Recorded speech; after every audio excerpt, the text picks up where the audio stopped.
Fala pessoal, tudo bem? Sejam muito bem-vindos ao canal Direito com Pedro. E na aula de hoje eu vou trazer um pouco de processo penal, resolução de questões no estudo reverso. A gente faz as questões e vai na teoria. Se você tem alguma aula que você quer que eu traga aqui, direito penal, constitucional, penal extravagante, direito administrativo, lei de execução penal, tanto faz. Você pede e se todo mundo pedir aí embaixo, se tiver um número legal de comentários aí embaixo, eu trago essa aula. Também, essa aula de hoje não tem um foco específico em nenhuma banca. Mas, se você quiser que eu traga alguma aula focada em alguma banca, seja uma aula teórica, ou uma aula só de exercícios, ou uma aula com teoria e exercícios, é só você pedir aqui embaixo e falar a banca que você prefere que eu traga essa aula. Certo? O foco sempre vai ser os comentários. Então, comenta alguma coisa aqui que você achou, quais as aulas que você quer que eu traga. E deixa também o seu like, se inscreve aqui, que isso é muito importante, beleza? Então, vamos pro vídeo.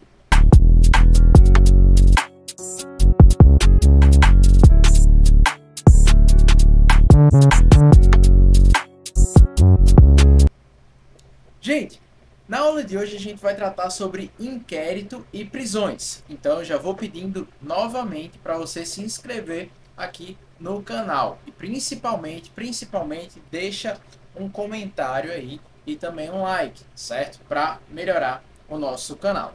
Tudo bem? Então vamos embora. Para a nossa primeira questãozinha de hoje. A nossa primeira questão foi elaborada lá na nossa prova da Guarda Municipal de Parnamirim, aqui do Rio Grande do Norte. É uma prova bem polêmica, uma prova que eu e diversos professores consideram mal feita, mal elaborada, mal planejada, prejudicou diversos candidatos. Mas uma das questões que fazem sentido nessa prova está justamente aqui e trabalha com o tema de hoje, o inquérito, certo? Um dos temas, né? Inquérito e prisões, mas essa em específico trabalha sobre o inquérito. Então vamos lá para a questão número 1. Lembrando que o material da aula de hoje está no primeiro comentário fixado aqui embaixo para você ter acesso. Nos crimes de ação pública, o Código de Processo Penal brasileiro determina que o inquérito policial será iniciado. Gente, na ação pública,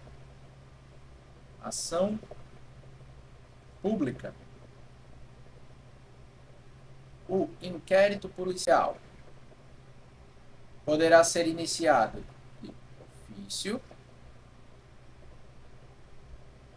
ou por requisição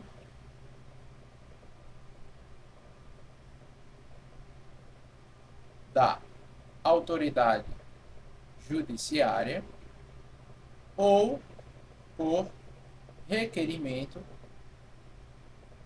do ofendido. Se houve um crime aqui de homicídio, por exemplo, vai ser, é claro, uma ação penal pública incondicionada. Portanto, o inquérito policial deve ser instaurado de ofício. Foi um crime contra a honra. O inquérito policial ele só poderá ser iniciado, ser instaurado, melhor dizendo, com a requisição do ofendido. Sem a requisição do ofendido, não dá para se instaurar o inquérito, bem como a requisição da autoridade judiciária em certos casos, ok? Mas essa é a regra para as ações públicas. Ações públicas eu tenho o inquérito de ofício, ou a requerimento do ofendido, ou a requisição da autoridade judiciária. Em ações privadas, como por exemplo eu acabei de falar, os crimes contra a honra, você precisará sim de um pedido do ofendido para que esse inquérito saia, ganhe vida, seja instaurado. Tranquilo? Então é isso basicamente que a gente tem que tratar. Lembrando aos senhores que o inquérito policial é um procedimento investigativo, não é um processo. O inquérito ele vem na fase pré-processual. Ele é um procedimento de natureza investigativa que visa a apuração acerca dos fatos, visando o descobrimento acerca da autoria e da materialidade do crime, oferecendo elementos de informação para que o Ministério Público ou ofendido elaborem respectivamente a sua denúncia ou queixa-crime, a depender da ação penal na qual estamos imersos. Então, olha só, a resposta para a primeira questão é que pode ser instaurado, o inquérito policial será iniciado nas ações públicas de ofício, mediante requisição da autoridade judiciária e a requerimento do ofendido. Essa letra A é texto de lei e é bem fácil de se identificar. Olha só o que diz o texto da lei. O artigo 5º do nosso CPP fala que nos crimes de ação pública, o inquérito policial será iniciado de ofício ou mediante requisição da autoridade judiciária ou do Ministério Público ou a requerimento do ofendido ou a quem tiver qualidade para representá-lo. Esse é o início do inquérito policial nas ações penais públicas. Então, a título de complemento aqui, a gente pode colocar também a participação do Ministério Público, com requisição do Ministério Público, certo? Então, vamos para a próxima questão, a questão de número 2, para a gente continuar no PIC. Agora, pessoal, uma banca mais difícil, que é a FGV. Ela traz aqui um nível de complexidade maior e o cargo pleiteado é o de analista judiciário. Então, é um nível um pouco mais acima do que as questões das guardas municipais. Não quer dizer que o cargo é superior ou acima. Não, todas as funções têm a sua importância. Mas nos concursos públicos é muito mais puxado quando você vai ver para esses cargos de analista judiciário, enfim. Vamos lá para a questão. João, delegado de polícia, deflagrou inquérito policial. Lembrando, procedimento de natureza investigativa, pré-processual, para apurar um suposto crime de homicídio. Contudo, a autoridade policial não logrou obter qualquer indício quanto à autoria, dando ensejo em observâncias formalidades legais ao arquivamento do procedimento investigatório. Gente, lembrando, a autoridade policial não pode, de jeito nenhum, arquivar por sua vontade própria, sem consultar ninguém, o inquérito policial. Não cabe à autoridade policial o arquivamento do inquérito policial. Então, grava isso em mente. Após alguns meses, João tomou conhecimento de notícias de provas novas, que versavam sobre o autor do crime doloso contra a vida. Nesse cenário, considerando as disposições do Código de Processo Penal e o entendimento dominante dos tribunais superiores, é correto afirmar que, olha só, esse tema aqui, a questão 2, ela envolve um tema muito importante para a prova, que é justamente o arquivamento do nosso inquérito policial. O arquivamento do inquérito policial, gente, ele não pode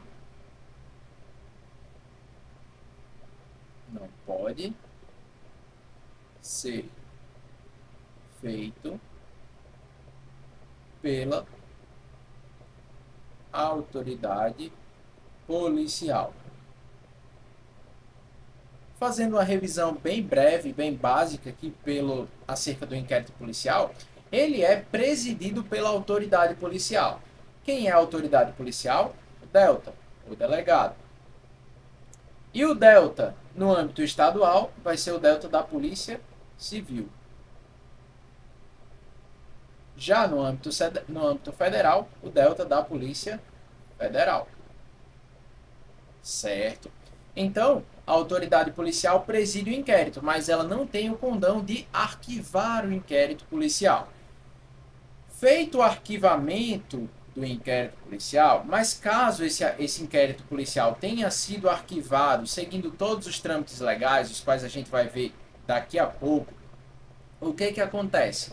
A autoridade policial só poderá desarquivar o inquérito, certo? Desarquivamento.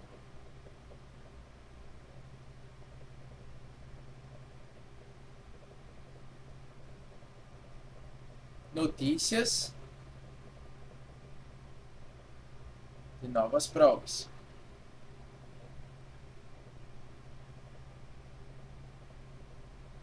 Pessoal, o inquérito policial só pode ser desarquivado com notícias de provas novas. Só que tem um detalhe aqui, e esse detalhe está fresquinho na nossa jurisprudência, certo? Então vamos ao detalhe. Só que para a deflagrar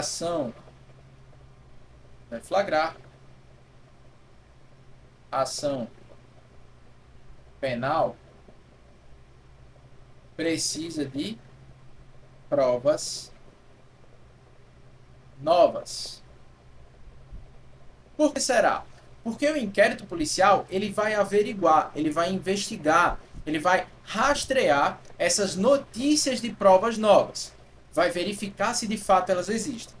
A ação penal ela só pode ser proposta caso existam essas provas novas. Essa é a diferença. O inquérito policial, eu preciso das notícias para que eu averigue essas notícias. Já para a ação penal, eu preciso, para deflagrá-la, preciso de quê? De provas novas concretas surgindo para que ela seja de fato deflagrada. Então, olha só, é possível o desarquivamento do inquérito policial desde que haja novas provas. Por outro lado, a deflagração da ação penal pressupõe a existência de notícias de provas. Gente, aqui ele trocou os conceitos, então está inadequado. B. É possível o desarquivamento do inquérito policial desde que haja notícias de provas novas. Por outro lado, a deflagração da ação penal pressupõe a existência de novas provas.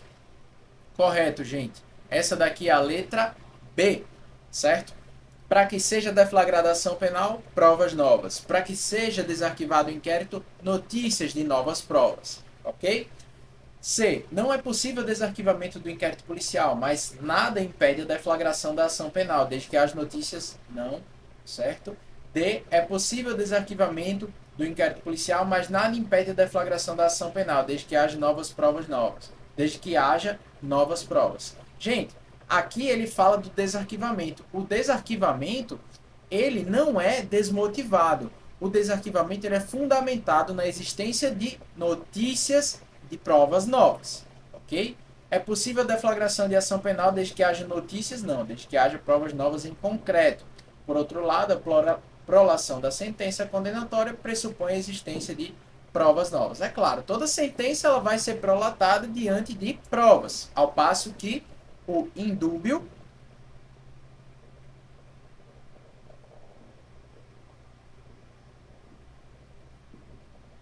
certo? Indúbio pro réu. E aqui, réu com O por causa da expressão em latim. Mas você pode colocar réu com U também, não faz diferença. Então, pessoal, o indúbio pro réu, ele é o quê? Em dúvida, você favorece o réu. Se você tem dúvidas quanto à autoria, quanto à materialidade de um crime, você não condena o sujeito. Você favorece, inocenta com base na dúvida. Portanto, para que haja a prolação de uma sentença penal condenatória e ela de fato transite em julgado e tenha um condão de fazer o sujeito passar pela execução da pena, o que é que acontece? Necessita sim de provas novas concretas. Mas esse não é, na verdade, o foco da questão. A letra B responde à questão com maestria e assertividade. Agora vem comigo ver o fundamento. Olha só. O artigo 18 do CPP fala que depois de ordenado o arquivamento do inquérito pela autoridade judiciária, por falta de base para a denúncia, a autoridade policial poderá proceder a novas pesquisas, se de outras provas tiver notícia. Então, pessoal, o arquivamento, e agora eu trago essa informação para vocês, o arquivamento do inquérito policial é realizado pela autoridade judiciária. Quem é a autoridade judiciária? O juiz. Quem é que não pode arquivar o inquérito policial? A autoridade policial, ou seja, o delegado de polícia. Então, o artigo 18 fala desse desarquivamento mediante novas pesquisas por causa dos indícios de provas novas, certo? Ou notícias de provas novas. E a súmula 524 do nosso STF fala que arquivado o inquérito policial por despacho do juiz a requerimento do promotor de justiça, não pode a ação penal ser iniciada sem novas provas. E aqui eu complemento a informação para vocês. O arquivamento do inquérito policial ele é feito pela autoridade judiciária, só que mediante requerimento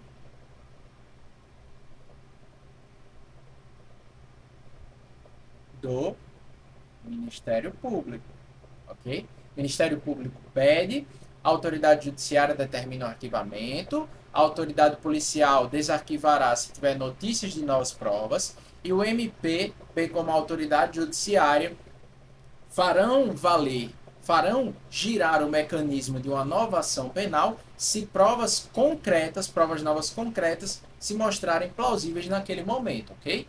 Beleza? Então aqui já foi muito batido, eu creio que deu para vocês entenderem a diferença de desarquivamento do inquérito policial e deflagração de ação penal para naqueles casos em que o inquérito policial estava arquivado, certo? Sempre a existência de provas novas ou de notícias delas para o caso do inquérito policial. Tranquilo?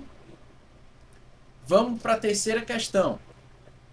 Baseado no Código Penal Brasileiro, olha o erro da banca, é Código de Processo Penal Brasileiro, em relação à prisão em flagrante, sabe-se que, gente, de acordo com o Código de Processo Penal, o CPP,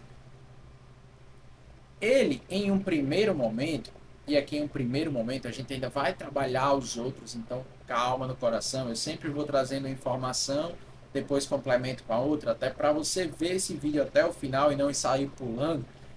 Vamos por partes. O CPP, ele traz dois tipos de prisão em flagrante em um primeiro momento, certo? O flagrante obrigatório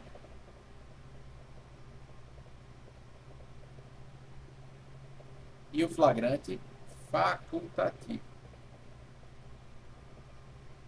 O flagrante obrigatório, ele é determinado quando o CPP fala o seguinte: as autoridades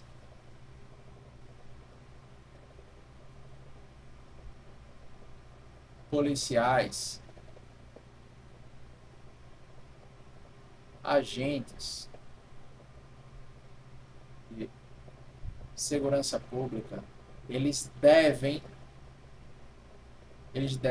realizar. Realizar o quê? A prisão em flagrante.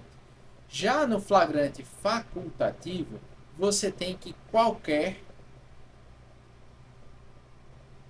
do povo pode.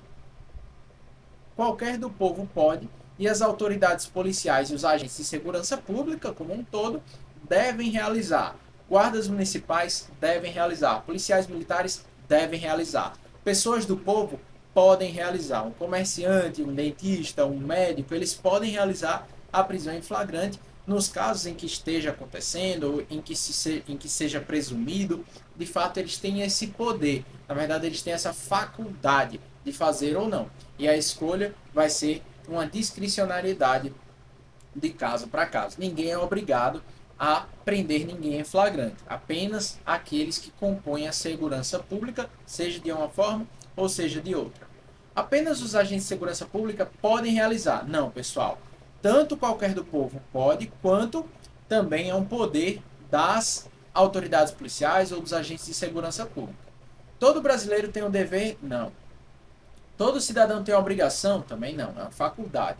As autoridades e os agentes têm o dever de prender aqueles que são encontrados em delito flagrante, enquanto os cidadãos comuns têm a opção de fazê-lo ou não. Questão chuchu beleza aqui, muito tranquila, bem certinha aqui da nossa Guarda Municipal de Parnamirim de 2024, mas essa é a exceção da prova. A exceção da prova foram questões bem feitas como essa. Olha só o artigo 301. No artigo 301, eu vou até marcar aqui para vocês, aí vocês podem acompanhar aí no material que está na descrição, ou vocês podem pegar no próprio Código de Processo Penal de vocês e irem grifando. Eu recomendo que vocês tenham um Código de Processo Penal em mãos para que vocês nunca se percam. Qualquer do povo poderá, e as autoridades policiais, certo? Qualquer do povo poderá. E as autoridades policiais e seus agentes, autoridades policiais e seus agentes deverão prender quem quer que seja encontrado em flagrante delito. Gente, aqui a gente já tem os dois tipos de flagrante. Nessa primeira parte, a gente tem qualquer do povo. E se é qualquer do povo, eu tenho um flagrante facultativo. Já na segunda parte, a gente tem as autoridades policiais e seus agentes. Então, a gente já está em frente ao flagrante obrigatório. É dever deles a realização da prisão em flagrante. Mais uma questão para a gente. João, Lucas e Carlos, amigos de longa data, resolveram se encontrar em um restaurante. Após alguns minutos de conversa, Tício, que estava na mesa ao lado, começou a agredir fisicamente a sua esposa, com chutes e socos. Em vista disso, João, que é delegado de polícia, Lucas, empresário, e Carlos, servidor público, em uma vara civil, intervieram para separar o conflito. Nesse cenário, considerando as disposições do Código de Processo Penal, é correto afirmar que, gente, olha só, João, ele é o quê? João é delegado. João, ele é delta. E Lucas, empresário.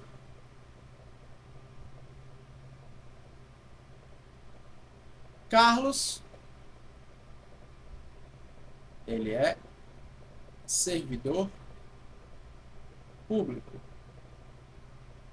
Pessoal, desses três aqui, quem é que deve efetuar a prisão em flagrante? João.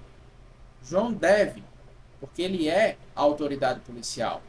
Lucas, empresário, pode. Carlos, servidor público, pode. Ah, mas ele é servidor público em uma vara civil. Não importa, podia ser da vara criminal. Se ele não for uma autoridade policial, nenhum agente da segurança pública, nenhum agente policial, ele não deve executar. Ele pode, mas o dever não se aplica a ele. Então fica facultado a ele poder ou não executar ou não a prisão em flagrante. Vai depender, ele vai analisar os riscos, vai analisar se é favorável ou desfavorável. Isso vai caber a ele. Já os agentes de segurança pública devem efetuar esse flagrante. Portanto, João deverá prender Tício em flagrante, enquanto Lucas e Carlos poderão fazê-lo. Então, olha só a questão, está certa a letra A. João e Carlos deverão? Não, apenas João, certo? Então, pessoal, a gente tem como gabarito a letra A e alfa, ok? Então, vamos para a próxima. Olha só, o fundamento da questão está justamente na diferença entre flagrante facultativo versus flagrante obrigatório.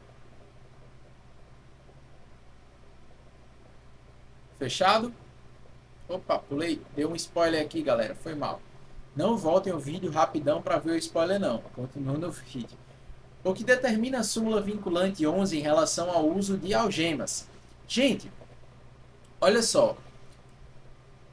O uso de algemas, ele deve ser uma exceção, ok? Então, as algemas,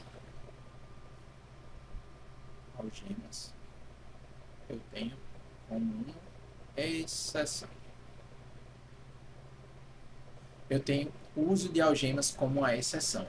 E eu até tenho o mnemônico lá, que a gente usa, o PRF. E o que seria o PRF? O PRF, primeiro, eu tenho, como diria o seu Madruga, perigo. Aí eu tenho também os casos de resistência. Resistência não é desobediência. Vamos lá. E também para os casos em que haja o risco de fuga do sujeito. Então, pessoal, olha só. Caso o criminoso ou então o suspeito ele ameace gerar algum perigo para a integridade física do executor do mandado de prisão ou do policial que esteja executando a prisão em flagrante, enfim, para os casos em que ele represente perigo para a autoridade policial, para o agente de segurança pública, será utilizada a algema. Mas a algema, como sempre, ela é uma exceção.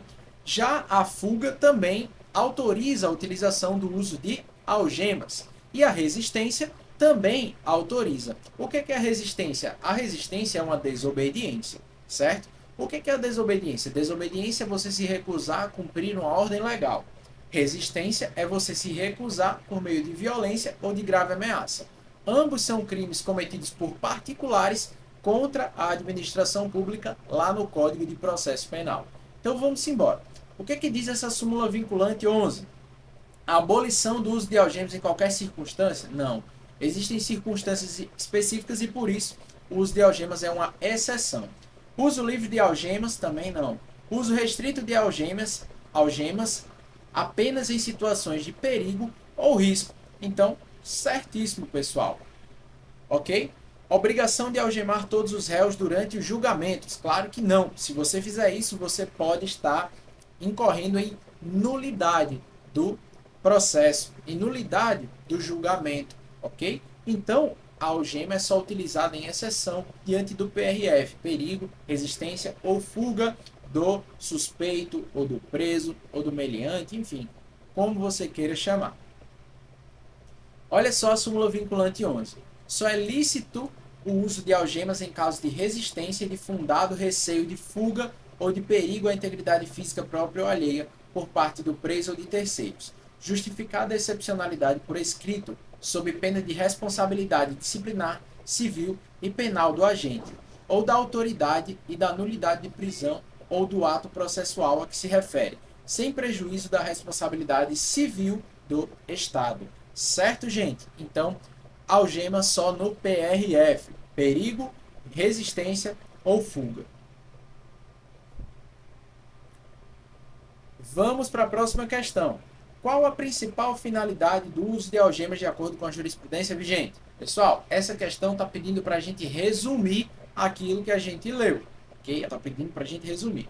Preservar a autoridade policial? De fato. Mas será que só se restringe a isso? Será que a utilização, na verdade, a excepcionalidade da utilização das algemas se restringe só a proteger a autoridade policial? Essa é uma peça muito importante, quiçá a mais importante, mas não somente a única peça. Facilitar o transporte de presos? Também, mas só se for necessário. Evitar que o preso fuja durante o processo? Tá, também. De fato, está integrado aqui, tanto a A quanto a B quanto a C, mas ainda assim não restringem absolutamente o conceito da utilização da súmula 11. Impedir a reação indevida do preso e garantir a segurança. Correto. Aqui eu já trago o quê? Todo o conceito, eu já resumo mais amplamente todo o conceito. Quanto nas outras alternativas, eu apenas restringiria o conceito. Aqui na D, eu falo, o preso pode tentar fugir, ele pode representar risco à integridade física do policial, da autoridade policial, do executor do mandado, ou então ele possa vir a resistir à prisão, ou seja, com violência ou grave ameaça. De todo modo, proteger a autoridade policial, garantir a segurança e impedir a reação indevida por meio de uma fuga, por exemplo, do exequido do mandado de prisão, do preso, do suspeito, do meliante, ok? Então é isso, pessoal. Súmula vinculante 11, só é lícito, beleza? Isso daqui a gente já leu, o professor não vai ler de novo, já está aí no material de vocês. Só coloquei novamente para reforçar isso aqui. Mais uma questãozinha. Estando indiciado solto, o inquérito policial. Gente, vamos lá para o inquérito policial no CPP. No CPP. Olha só. Se o indiciado estiver solto ou preso, o prazo ele varia. Eu não concordo com essa questão de chamar, e o próprio Código de Processo Penal chama o sujeito que está sendo investigado de indiciado. Eu não concordo. Por quê? Porque o indiciamento é um ato privativo do delegado de polícia. E você não está indiciado enquanto o delegado de polícia não te indiciar. O que é indiciar? É o ato que, como eu já falei, privativo do delegado de polícia, em que ele fala que você é o provável culpado por aquela infração, que ele acredita, por meio de todos os elementos que ele colheu no inquérito policial, que você é de fato o autor da infração. Então, enquanto o Delta não te indiciar, você não é indiciado, por mais que você esteja sendo investigado dentro de um inquérito policial regularmente instaurado, certo? Então, não tem isso. O indiciamento é só quando há de fato o indiciamento e não pelo fato de eu estar sendo investigado. O nome correto e mais apropriado é investigado, certo? Então, eu discordo dessa parte da aplicação do CPP e boa parte da doutrina também discorda. Então, o réu solto, ele vai ter um prazo diferenciado. O réu solto tem um prazo de 30 mais 30. Ou seja, o inquérito policial deve ser realizado no prazo de 30 dias, prorrogável em caso de comprovada necessidade, certo? No caso de necessidade. Ah, mas essa necessidade tem que ser comprovada. Por quê? Porque você não pode postergar a investigação de um crime desnecessariamente. Você precisa comprovar sua necessidade. Então tem um prazo de 30 dias, mais 30 dias, que, claro, só essa prorrogação só pode acontecer em caso de comprovada necessidade. Já o réu preso, pessoal, eu tenho um prazo diferenciado. No réu preso eu tenho um prazo de 10 dias. 10 dias. Mas por quê? Porque o sujeito está preso. E pelo princípio da não culpabilidade ou presunção de inocência, o sujeito que é inocente não pode estar preso. Tranquilo? Então, se ele está preso, vamos tentar terminar o inquérito o mais rápido possível para que ele possa responder em liberdade.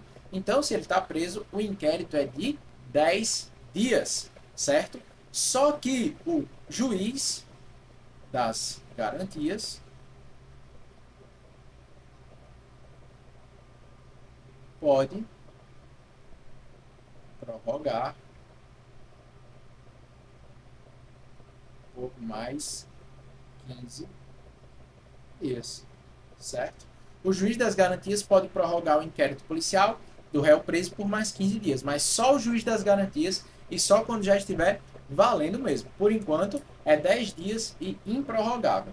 E essa prorrogação de 15 dias aqui é de fato tendo a extrema necessidade comprovada, certo? E não pode mais ser prorrogado. Passou dos 15 dias, o inquérito policial não foi concluído, o sujeito tem que ser solto, a prisão deve ser relaxada.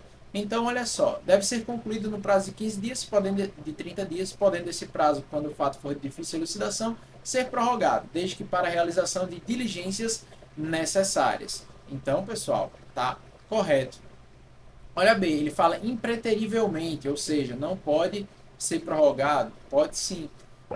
Não pode ser concluído enquanto não for emitido o respectivo relatório pela autoridade policial que possibilita o oferecimento da denúncia. Pessoal, muito pelo contrário, o inquérito policial é o que? Dispensável. O inquérito policial é dispensável. Em caso que não se necessite apurar a autoria e materialidade do delito, o inquérito ele vai se tornar indispensável. Possui prazo impróprio e não há qualquer limitação temporal à sua condição. Claro que não. O prazo ele é muito bem delimitado. Deve ser concluído no prazo de 10 dias. Isso se o réu estiver preso. Ok? Então ficamos aqui com a letra A, porque as demais alternativas estão incongruentes, inadequadas, incorretas. Letra A, portanto, o gabarito. Olha só. O inquérito deve terminar no prazo de 10 dias se o indiciado estiver preso em flagrante ou estiver preso preventivamente. Contado o prazo, nesta hipótese, a partir do dia em que se executar a ordem de prisão, no prazo de 30 dias, quando estiver solto mediante fiança ou sem ela. A autoridade fará minucioso relato do que tiver sido apurado e enviará os autos aos juízes competentes. Certo, pessoal? Então, o inquérito serve para a elucidação dos fatos e ele deverá terminar no prazo de 10 dias, se eu estou preso, ou 30 dias mais 30, se eu estou solto, certo? Então, pode ser sim prorrogável por mais 30 dias, desde que haja comprovada necessidade. Tranquilo? Vamos para a próxima. A respeito do inquérito policial, julgue o item seguinte. O princípio da ampla defesa do contraditório é amplamente aplicável ao inquérito policial, uma vez que este é procedimento meramente administrativo. Gente, olha só, um dos princípios maiores do inquérito policial é que, pelo fato de o inquérito policial ser um procedimento investigativo, ele é sigiloso. E se ele é sigiloso, os autos deles devem ser, em regra, resguardados. Só que, só que nós temos um porém. Tranquilo? Qual é o porém do sigilo do inquérito policial? Os autos, as peças já documentadas, as peças dos autos do inquérito policial que já foram documentadas, elas precisam ser expostas ao defensor, ao patrono do investigado. Por quê? Mediante a valorização do princípio da ampla defesa, súmula vinculante 14 do STF. Calma que está no material, eu vou mostrar para vocês. Então, por ele ser um procedimento investigativo, ele é sigiloso. Exceção está na súmula vinculante número 14. E se eu falo súmula vinculante, SV, se eu falo súmula vinculante, seria redundância eu falar súmula vinculante do STF, porque as súmulas vinculantes são emitidas pelo STF, certo? Então já fica mais um bizu aí para você. A respeito do inquérito policial, julgue o item seguinte. O princípio da ampla defesa do contraditório é amplamente aplicável ao inquérito policial? Não. É uma exceção à sua aplicação. Porque além de sigiloso, vou até puxar um outro detalhe aqui, além de sigiloso, pessoal, ele é inquisitivo. Ele não tem a ampla defesa e o contraditório. Aqui eu não me defendo, mas para valorizar a ampla defesa e o contraditório, eu tenho sim uma, entre aspas e bem aspas mesmo, quebra de sigilo desse inquérito quando eu mostro para o defensor aqueles autos já documentados. Os autos já registrados é o que está na súmula vinculante 14. Então, aqui a alternativa está incorreta. Incorreta. Certo, pessoal? Porque a ampla defesa ela é uma exceção ali dentro do nosso inquérito policial, ao passo que ele é sigiloso e inquisitivo. Súmula vinculante 14. É direito do defensor, ou seja, o advogado ou defensor público, no interesse do representado, ter amplo acesso aos elementos de prova que já documentados em procedimento investigatório realizado por órgão com competência de polícia judiciária digam respeito ao exercício do direito de defesa, certo? Então aqui eu tenho uma clara exceção à questão da não realização da ampla defesa do contraditório dentro do procedimento investigativo do inquérito policial, mesmo ele sendo de natureza administrativa. Vamos para a próxima. A respeito do inquérito policial, julgue o item seguinte. Uma das principais características do inquérito policial é sua indisponibilidade. Por que ele é indisponível, meu aluno? Vamos lá para o início da nossa aula, lá no início. Indisponível porque não cabe à autoridade policial o seu arquivamento. O seu arquivamento é mediante requisição do MP, feito pela autoridade judiciária. Não podendo a autoridade policial proceder ao seu arquivamento, ainda que o fato apurado não configure crime. Correto, pessoal? Professor, mesmo que não configure crime, a autoridade policial não pode arquivar o inquérito policial? De fato, ela não tem esse poder de arquivar o inquérito policial. Ele é indisponível para a autoridade policial, certo? Ela deve manter, ela pode até sugerir o arquivamento, mas ela não pode arquivar de ofício. A autoridade policial não poderá mandar arquivar os autos do inquérito policial, mesmo que verifique a inexistência de crime, seja por uma excludente de ilicitude, mesmo que ela veja que o fato é atípico, ela não pode arquivar. Precisa ser arquivado pela autoridade judiciária a pedido do Ministério Público. Ministério Público na figura do seu promotor. Tranquilo? Vamos para a próxima. A partir dessa situação hipotética, julgue o item que se segue. No curso do inquérito policial, os indiciados poderão requerer qualquer diligência que será realizada ou não a juízo da autoridade. Correto, pessoal? Correto. Isso daqui diz respeito ao que? A discricionariedade.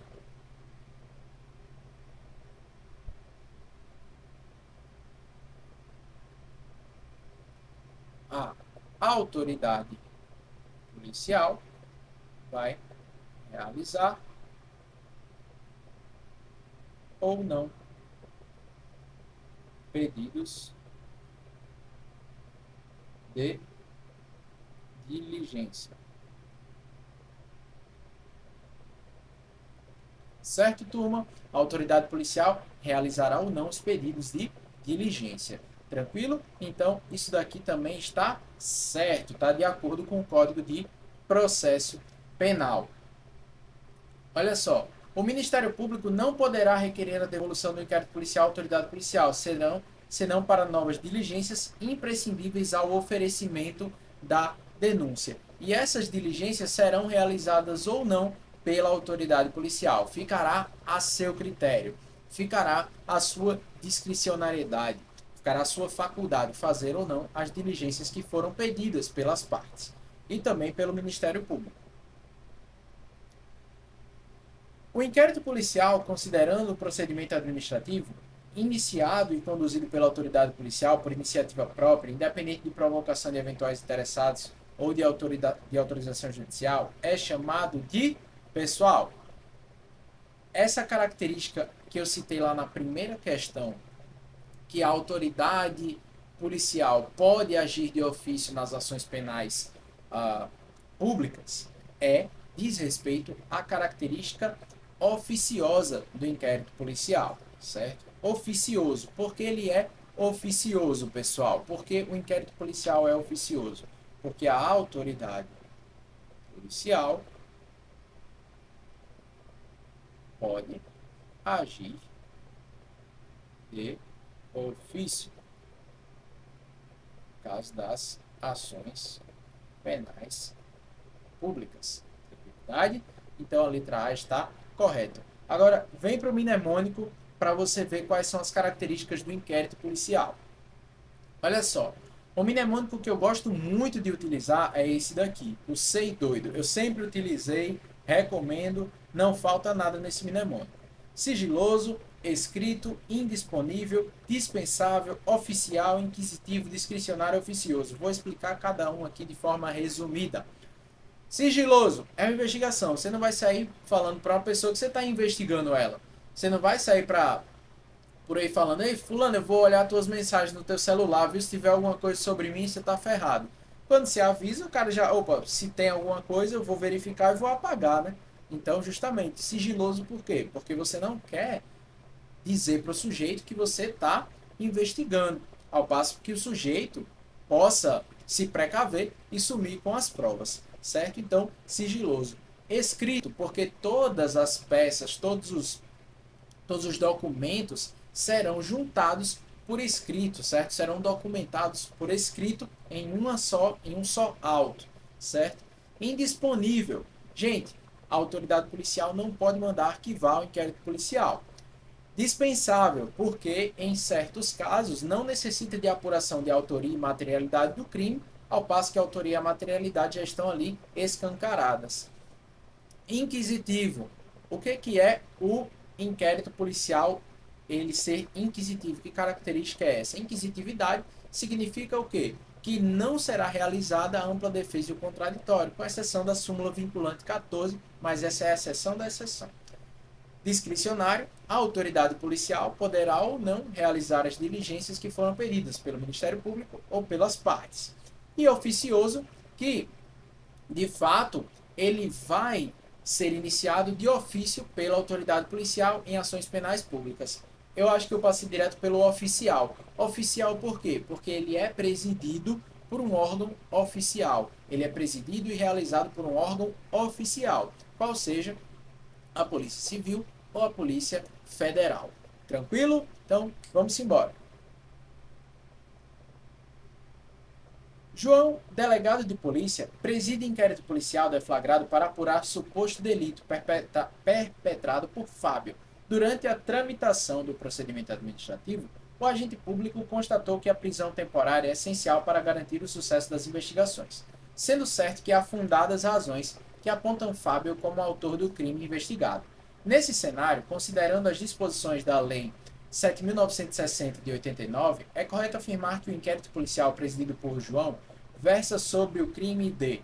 Pessoal, a prisão temporária,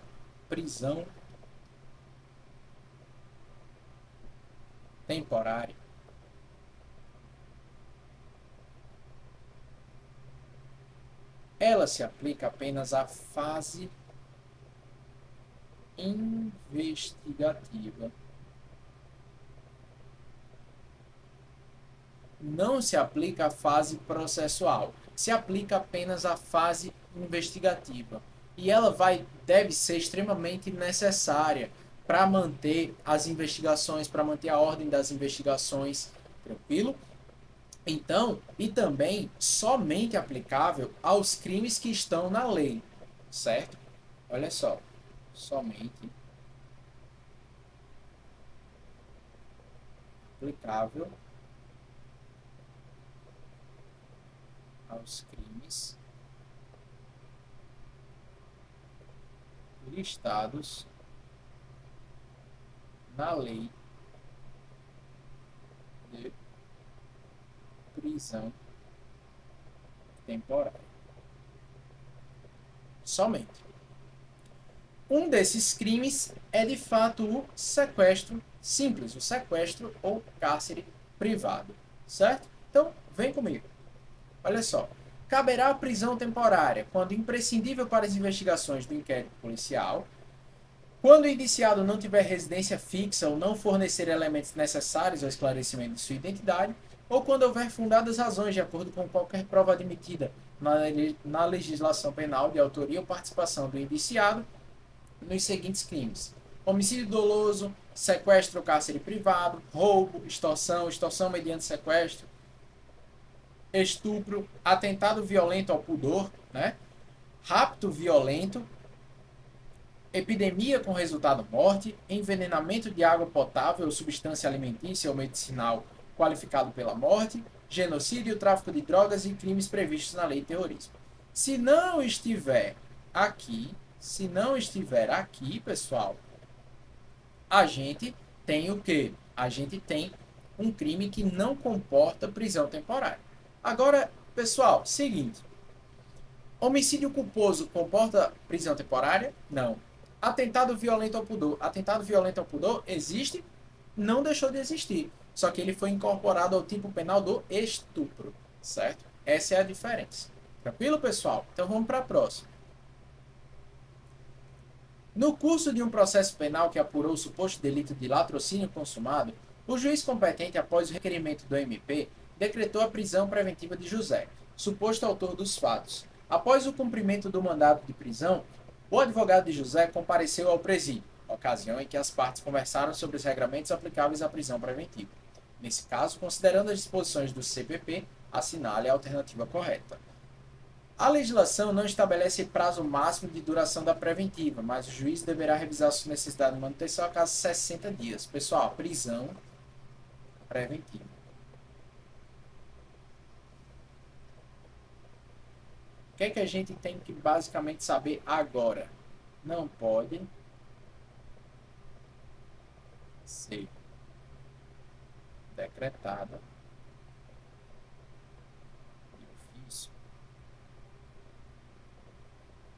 pelo juiz. Outro passo. Não pode também, porque, na verdade, ela deve ser revista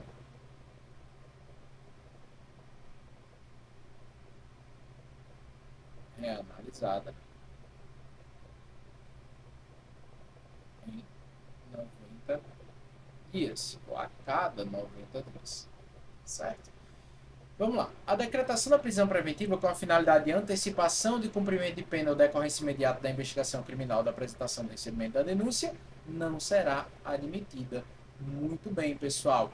A prisão preventiva não pode o quê? Não pode antecipar o cumprimento da pena. E que princípio é esse, pessoal? Princípio da presunção de inocência. presunção de inocência ou princípio da não culpabilidade, que está mais usual hoje em dia. C. O juiz poderá, a pedido das partes, revogar a prisão preventiva no decorrer do processo, verificar a falta de motivo para que ela subsista, vedando-se a atuação de ofício. Não. O juiz pode revogar a prisão preventiva de ofício. Ele não pode decretar de ofício. Ele pode revogar de ofício. Decretar, não. A decisão que decretar a prisão preventiva sempre será motivada e fundamentada, sendo suficiente, para tanto, a indicação de ato normativo, ainda que não se explique a sua relação com a causa. Gente, o Código de Processo Penal diz que, para que uma decisão seja motivada e fundamentada, ela deve não só indicar o dispositivo, indicar uma jurisprudência, indicar um ato normativo. Não, ela deve explicar os motivos pelos quais o sujeito está sendo preso preventivamente. Motivos concretos em provas concretas, certo? Letra E. O juiz poderá substituir a prisão preventiva para domiciliar, quando a gente for homem, caso seja o único responsável pelos cuidados dos filhos de até 13 anos de idade incompletos. Pessoal, essa daqui não é o requisito correto para alteração da prisão preventiva em prisão domiciliar, coisa que a gente vai ver um pouco mais à frente. Mas aqui a gente já tem que entender o que é. Prisão preventiva não pode ser decretada de ofício pelo juiz, deve ser revista ou reanalisada em 90 dias. O juiz pode revogar essa prisão preventiva de ofício, voltar a converter essa prisão de ofício se necessário, certo? Essa prisão preventiva de ofício se necessário. Então, de ofício, ele só pode revogar ou voltar a aplicar, caso ela tenha sido revogada, de ofício. Agora, aplicar pela primeira vez, ele não pode de ofício. Também não pode antecipar o cumprimento da pena, e essa questão da antecipação do cumprimento da pena é uma questão de presunção de inocência ou de não culpabilidade dentro do nosso Código Penal, que é um dos princípios do nosso direito processual penal. Olha só a leitura do 311 e 312. Em qualquer fase da investigação policial do processo penal, caberá prisão preventiva decretada pelo juiz, a requerimento do MP, ou do querelante, ou do assistente, ou por representação da autoridade policial. A prisão preventiva poderá ser decretada como garantia da ordem pública, da ordem econômica, por conveniência da instrução criminal ou para assegurar a aplicação da lei penal quando houver prova da existência de crime e indício suficiente de autoria e de perigo gerado pelo estado de liberdade do imputado. A prisão preventiva também poderá ser decretada em caso de descumprimento de qualquer das obrigações impostas, por força de outras cautelares, e a decisão que decretar a prisão preventiva deve ser motivada e fundamentada em receio de perigo e existência concreta de fatos novos ou contemporâneos que justifiquem a aplicação da medida adotada. Pessoal, então aqui eu já tenho a confirmação. Não pode ser decretada de ofício, precisa de requerimento. Ela pode ser decretada em qualquer fase do processo. Poderá ser decretada no caso de descumprimento de cautelares diversas da prisão. Poderá ser decretada para garantir a ordem pública ou para garantir a ordem econômica ou por conveniência da instrução criminal, caso ali seja o preso, na verdade o indiciado ou o acusado, já que estamos falando de instrução, o acusado ele pode fugir, ele pode sumir com provas, então para garantir eu prendo preventivamente esse acusado, certo? Nos termos de 312, olha só, agora os requisitos da preventiva. Pessoal, requisitos da preventiva. Requisitos. Eu tenho alguns, certo? O crime tem que ser o doloso. E esse crime doloso, a pena máxima, ela é superior a 4 anos. Ele pode também ser reincidente. A reincidência em crime doloso. Os tribunais falam que a reincidência sozinha não tem o condão de fundamentar uma prisão preventiva. Outra coisa, crimes culposos também não podem dar condão a uma prisão preventiva. Então, o crime ele precisa ser doloso, com pena máxima superior a 4 anos. A reincidência tem que ser em crime doloso, não pode ser uma reincidência em crime culposo. Se o crime envolver violência doméstica e familiar contra a mulher, criança ou adolescente, idoso, enfermo, pessoa com deficiência, para garantir as protetivas de urgência. Ou seja, garantir protetivas de urgência. Certo, gente? Também será admitida a preventiva quando houver dúvidas sobre a identidade civil da pessoa ou quando esta não fornecer elementos suficientes para esclarecê-la, devendo o preso ser colocado imediatamente em liberdade após a identificação, salvo se outra hipótese recomendar a manutenção da medida. Não será admitida a decretação da preventiva com finalidade de antecipar a pena ou como decorrência imediata da investigação criminal ou apresentação ou recebimento de denúncia, ao passo que presume-se o indivíduo inocente até que tenha uma decisão condenatória transitada em julgado em seu nome. A prisão preventiva em nenhum caso será decretada se o juiz verificar o quê? A excludente de ilicitude. Então, não se aplica prisão preventiva verificando alguma causa de excludente de ilicitude ou uma discriminante. A decisão que decretar, substituir ou denegar a prisão preventiva sempre será fundamentada. E o juiz pode, de ofício a pedido das partes, revogar a preventiva ou novamente decretar se houverem motivos plausíveis.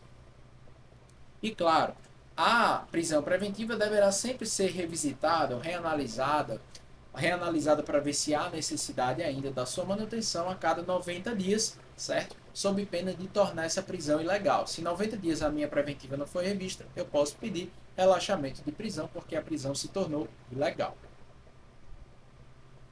O juiz decretou a prisão temporária de um acusado por crime hediondo. Neste caso, ela terá um prazo de... Gente, olha só, vamos lá. Prisão temporária. Nas prisões temporárias, eu tenho um prazo de 5 dias. Prazo de 5 dias. Em crimes normais. Só que em crimes hediondos, eu tenho o prazo de 30 mais 30. Aqui, 5 dias mais 5 dias. Podendo ser prorrogável em caso de extrema e comprovada necessidade por mais 5 dias. Já os crimes hediondos são 30 dias, podendo ser prorrogados por mais 30 dias. Como o caso de homicídio qualificado, epidemia com resultado de morte, genocídio, enfim. Então, qual é a resposta? Letra A, 30 dias, prorrogável por igual período em caso de extrema e comprovada necessidade. Vamos dar uma olhada? Olha só. A prisão temporária para crimes normais, crimes que não são hediondos nem equiparados, será decretada pelo juiz em face de representação da autoridade policial ou requerimento do MP. Ou seja, a temporária não vai ser decretada de ofício. Terá prazo de 5 dias, prorrogável por igual período em caso de extrema e comprovada necessidade. E na lei de crimes hediondos ela fala que ela terá o prazo de 30 dias, prorrogável por igual período no caso de extrema e comprovada necessidade. Vamos para a próxima. Tício e Mévio, em comunhão de ações e desígnios, subtraíram mediante grave ameaça, consubstanciada no emprego de arma de fogo, o telefone celular de Joana, que caminhava tranquilamente pela rua. Ou seja, nós temos aqui já roubo consumado. Roubo circunstanciado pela presença de arma de fogo consumado. Nada obstante, 2 policiais militares caminhavam pela região no momento dos fatos, logrando êxito imediatamente capturar em flagrante Tício, qual tinha acabado de cometer o delito. Por outro lado, Mévio, a princípio, logrou-se se evadir, mas foi encontrado logo depois em outra rua, com arma de fogo utilizada na empreitada delituosa e com o aparelho celular da vítima, desejando igualmente a sua captura flagrancial. Nesse cenário, considerando as disposições do Código de Processo Penal e entendimento jurisprudencial nesse cenário, é correto afirmar que as prisões em flagrante de Tício e Mévio se caracterizam respectivamente. Pessoal, no nosso Código de Processo Penal, quanto ao momento de execução desse flagrante, nós temos 3 tipos, certo? Então, o flagrante aqui. Quanto ao seu momento de realização. Ele pode ser próprio, pode ser impróprio, ou pode ser presumido. Gente, no próprio, eu tenho um sujeito que foi pego executando ou acabando de executar o delito. Não foi o caso aqui, ou foi? Olha só, Tício, nada obstante, dois policiais caminhavam na região nos momentos do fato, logrando êxito em imediatamente capturar em flagrante Tício, ou seja, no momento que Tício estava executando ou acabando de executar o roubo, ele foi preso em flagrante. Portanto, Tício foi no flagrante próprio, porque ele foi pego executando ou acabando de executar o delito. O flagrante impróprio. No flagrante impróprio há a perseguição do sujeito, e a perseguição ela deve ser descrita com clareza. Não foi o caso aqui. A questão, na verdade, induziu o candidato ao erro, quando, na verdade, ela está tratando de um flagrante presumido no caso de Mévio. Porque Mévio, ele não foi descrito que ele foi perseguido dentro ali, empreitou a fuga e ele foi perseguido e logo após capturado, porque aí seria o flagrante impróprio. Ele foi achado na outra rua com o quê? Com bens, com aparelhos, com documentos, com armas do crime que façam presumir ser ele o infrator. Então, de fato, estamos diante de um flagrante próprio em Tício e um flagrante presumido em Mévio, ambos previstos no Código de Processo Penal. Portanto, correta a letra C. Olha só o que o 302 fala. Considera-se em flagrante delito quem está cometendo a infração penal, acaba de cometer, é perseguido logo após pela autoridade, pelo ofendido ou por qualquer pessoa em situação que faça presumir ser o autor da infração, é encontrado logo depois, com instrumentos, armas, objetos ou papéis que façam presumir ser ele o autor da infração. Esses dois tipos aqui, nesses dois primeiros tipos, eu tenho flagrante próprio. Já no tipo 3, eu tenho flagrante impróprio. E no quarto tipo previsto aqui, eu tenho o presumido. Foi justamente um dos tipos da nossa questão. Nas infrações permanentes, como o tráfico de drogas, o flagrante, a prisão em flagrante, ela vai se realizar no momento em que o sujeito foi encontrado cometendo o crime, certo? Enquanto dura a permanência desse crime, o flagrante pode ser decretado sem problema nenhum. Então, se eu comecei um crime de tráfico de drogas em 2005, foi até 2007, e eu fui preso em 2006, um ano de diferença depois do início da realização do crime, eu ainda estou preso em flagrante. Se eu fui preso em 2008, mas eu encerrei em 2007, não é mais flagrante. Se eu fui preso em 2007, antes de encerrar a permanência do crime, preso em flagrante, mesmo que 2 anos após o começo da realização do delito. Beleza, gente? Então, essa foi a aula de hoje. Trabalhamos com diversos tipos de prisão, trabalhamos com inquérito policial, trabalhamos com prisão temporária, prisão preventiva, tipos de flagrante, flagrante próprio, flagrante impróprio, flagrante presumido, flagrante facultativo, flagrante obrigatório, tudo isso para você fechar a prova. Então, o que eu te peço é, deixa uma sugestão de aula, deixa um like, se inscreve e aí você pode fechar o vídeo, ir embora e até a próxima. Tamo junto, um abraço.